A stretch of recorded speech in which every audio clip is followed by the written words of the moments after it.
Greetings, I'm Dev the Developer. In the last lesson, we covered if-else chains for branching. This lesson, we're adding another tool, switch.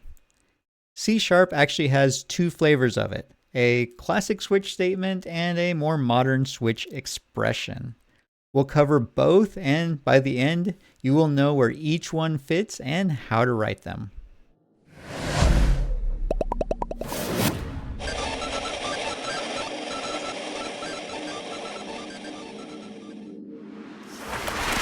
So, you've already seen how if-else lets you branch on different conditions, and that works great.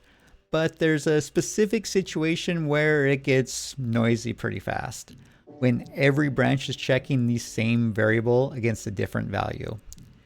That's the problem switch was built to solve. Three things to pay attention to here. First, case with a colon, that's the label for each possible value. When the program hits the switch, it checks day against each case label until it finds a match and then jumps straight to that code. Second is break. Every case needs one. Break tells the program it is done with this switch and to move on. If you forget it, you will get a fall through where execution keeps going into the next case. C# will actually catch this as a compile error in most situations, but you should still write the break yourself. Don't rely on the compiler to remind you. Third is default. This is the else of the switch. If nothing else matches, default runs. You can put it anywhere in the block, but the convention is to put it last.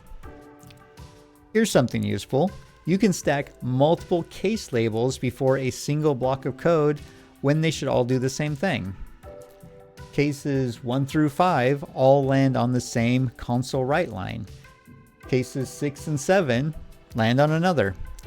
This is one form of fall through that C# allows. Empty case labels stacked on top of one another, and the keyword here is empty. You can stack cases when the case has no code in it. Once there's code in it, you need that break. Now, let's look at the second flavor, switch expressions. This was added in C# version 8 and has become the preferred style in modern C# code. The difference is what an expression is. A switch statement runs code. A switch expression produces a value. That distinction matters. A few things look a bit different here, so let's walk through them. The variable comes before the switch keyword, not inside parentheses after it. That's just how the syntax works for expressions. Each arm uses an equal and arrow instead of a colon, and there's no break. Each arm uses an equal and an arrow instead of a colon, and there's no break. The arms are separated by commas, and the whole thing ends with a semicolon because it's an expression being assigned to day name. The underscore at the bottom is the discard pattern. It is the default catch-all, matching anything that didn't match above. Same job as default in the statement form, just a different syntax. And the result, whichever arm matches, its value gets assigned to day name. One variable, clean assignment, one console write at the end. Both forms are valid, and you'll see both in real code bases.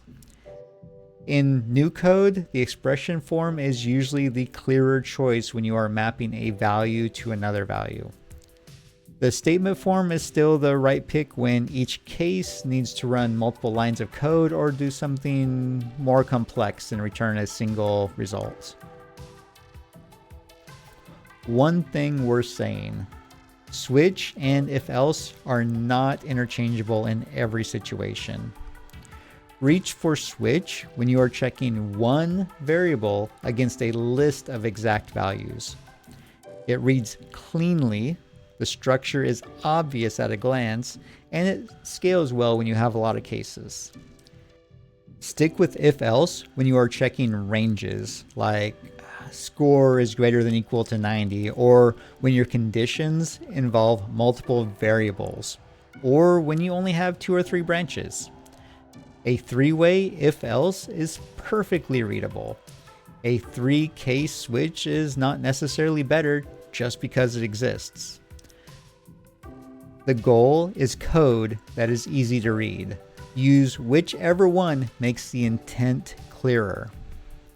Now you have 2 tools that solve the same problem 2 different ways. The switch statement for when each case needs to run code, and the switch expression for when you just need a value out of it. Writing it both ways is genuinely the fastest way to understand which one you reach for first. Don't just watch it. Do it.